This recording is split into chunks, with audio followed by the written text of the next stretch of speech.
everyone, my name is Medi Ross. I am a board-certified criminal trial expert and one of the partner attorneys here at Rossen law firm in charge of sex crimes. I'm here to talk to you today about the new statute, which I'm sure you've all heard about, which now allows the state of Florida to impose the death penalty on capital sexual battery, also known as child sexual battery. So what today's video and some of the follow-up videos are going to cover is some of the history of the death penalty, how it is imposed in Florida, how it is going to apply to the crime of capital sexual battery.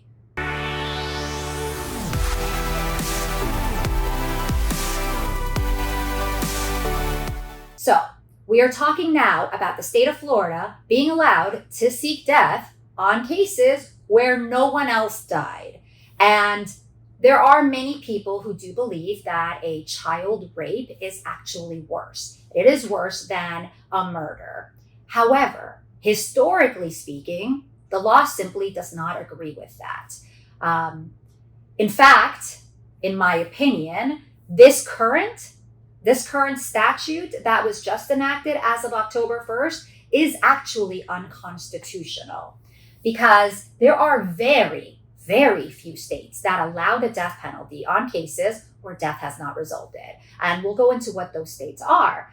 But one of those states was Louisiana. In 2008, there was a case, Kennedy versus the state of Louisiana. And that went up to the United States Supreme Court. And it's a very sad case involving a child rape of a 5-year-old. So really horrific facts. However, the United States Supreme Court did review it and made a ruling that it is unconstitutional to seek death on cases that did not result in death. So this new statute in Florida, which now permits state of Florida to execute people who have not actually killed someone, is unconstitutional by the United States Supreme Court. So a lot of people ask, well, if this is unconstitutional and if this is against a United States Supreme Court ruling, how is it that the legislature passed this? Well, there are actually a lot of laws on the books that are unconstitutional. However, they don't actually get declared unconstitutional until the case is revisited in front of the Supreme Court. So my prediction is that there will be some defendant who is given the death penalty on a capital sexual battery. As far as Broward County, Dade County, Palm Beach County go, we are lucky that these are more liberal counties. And so I've personally talked to some of the homicide prosecutors in Broward who say they are not going to seek death on capital sexual batteries because it is hard enough in those counties to get a jury to impose the death penalty on murder cases to begin with. So they don't believe that they would be successful in seeking death in those capital sexual battery cases. However, that also now brings in this disparity of justice being imposed because North Florida, which is historically much more conservative counties, those counties will most likely be seeking death penalty on some of the more egregious cases of capital sexual battery. When that happens, if a jury then finds by a now majority vote that that person should be executed, that case will go up on appeal. That case will go to the Florida Supreme Court and will then most likely go to the United States Supreme Court in conflict with this 2008 ruling from Louisiana. But again, one of the bigger issues that I think is missed in this discussion, everybody's talking about, no one's dead, why are they imposing it? Or good, kill those people. But what we should really be asking ourselves is Florida going in the right direction? All of the polls that have been taken of the country seem to show that the ethos of the country is leaning more towards life than death. The majority of this country does not believe that the death penalty should be imposed except for the most egregious, multiple shooters, school shooters, but definitely when death was involved. And even then, most people believe it should be multiple deaths, serial killers, school shooters. And now we're going backwards. Instead of narrowing how the death penalty can be applied, Florida has now expanded the application to drug cases, to cases where no one is killed, and not requiring a unanimous verdict, just requiring a majority ruling. There are other states that do have the death penalty for non-homicides.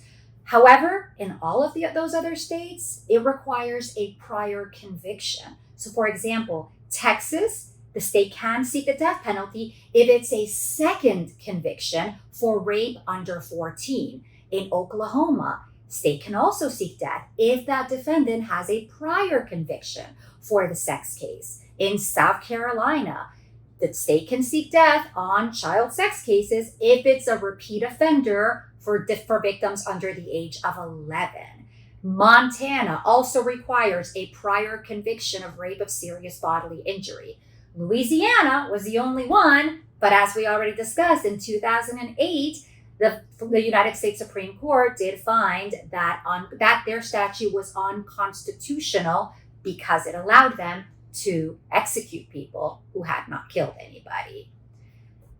And so why is it that the country is now shifting towards life over death?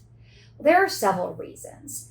There have been many studies that have been done as far as the discrepancies, the unequal justice of the death penalty. And we're not even talking about the obvious, which is whether Black people and minorities are executed more often than white people. What's actually super interesting about death penalty data is that it's not even so much the defendants, but rather who they've killed. As of 2023, the data shows that 75% of the victims for cases that are on death row were white, whereas the national average of murder victims is only 50% of those victims are white. So what that tells us is that the state of Florida, or rather any state, is more likely to seek the death penalty when the victim is white. Why is that?